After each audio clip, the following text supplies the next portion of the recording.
Hi, this is Cari for Granny Bees, and today I'm going to teach you my Rustica technique. We're going to start by decoupaging our board. I make sure I coat the decoupage paper really nicely. I don't worry about where it goes because I'm going to cover the entire surface of this board anyway. Then I cut off the ends. Make sure you get your edges too. Then I use 220 grit sandpaper just to clean the edges off. It takes the paper right off really nicely. This is a really beautiful color and it goes really well with this decoupage paper, but it's really up to you what color choice you would like to use. I love the gray tones of it. I go in kind of a diagonal strip because I want some of those darker pieces to show through in a diagonal way. And I'm using the paint to go in between the strips and the top. Then I add a second coat, and this is where I'm going to just lightly add a thin layer of paint over the bottom strips. I mist with water and then I just wipe it back just a little bit because I would like some of that to show through. And by the end of the project, some of it will be covered up again anyway, so this is really up to you if you want to just leave it painted or remove it. I just use a cloth just to get some of the extra paint off. Make sure that you let all the layers dry in between each of these stages that I'm about to show you. I use embossing paste over the Portuguese style stencil, and it's just like frosting a cake, so you want it nice and smooth. The more you add, the thicker your dimension is going to be. Now I let that dry, and then I line up the stencil with the previous one, and I just stencil the rest. So this you can stencil as much of the design as you wish. It's completely up to you. I usually use tape just to hold the stencil in place and tape off areas I don't want the paste to go to.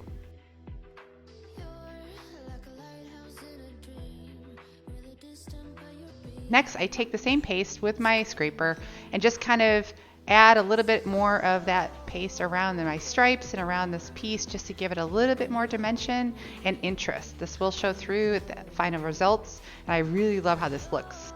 It adds to like that old world plaster look that you would normally see in older homes.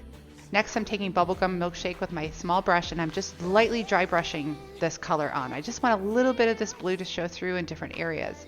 Again, you can add it wherever you like or as much as you like. It's just all depends on how much of it you want to show through and how much of it you would like to use. And of course, there's lots of other color choices you could use as well. But I really like the blue. I thought that was very pretty. And I make sure to get around the edges too. Next, I'm making my own rust color. I'm using Dijon, 2 parts, 1 part Red Heart Love, and then 1 part Chocolate Cake. Then I mix that up.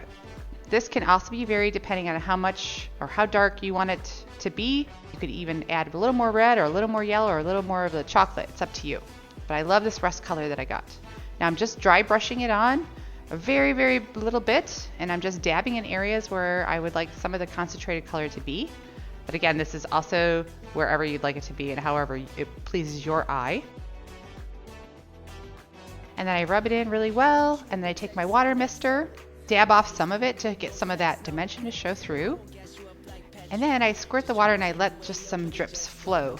And then I just dab off some of the bigger puddles. But I really love how that looks. And I do that at the top and the bottom of the piece. And I add a little bit more paint as I go if I feel like it needs to be a little bit darker. And even after this dries, you can go back and add a little bit more of the paint and take some off. Next stage, we are applying the aged Granny Bees Amazing Glaze. I wipe it on with my brush, I mist it with a little bit of water, and then I wipe it back with a cloth. This, I really love how it looks within the stencil design. My last stage will be adding wax. I'm using rich gold, and I'm just applying it with my finger. You can always add it with a brush as well. Now wax is always last, so if you want to seal this first with a water-based sealer, do that, and then add the wax, unless you plan to wax the entire piece. Then it's not necessary to wax before you add the decorative waxes. And now I'm using bronze, and this adds just kind of like a little bit more of a coppery tone within the design.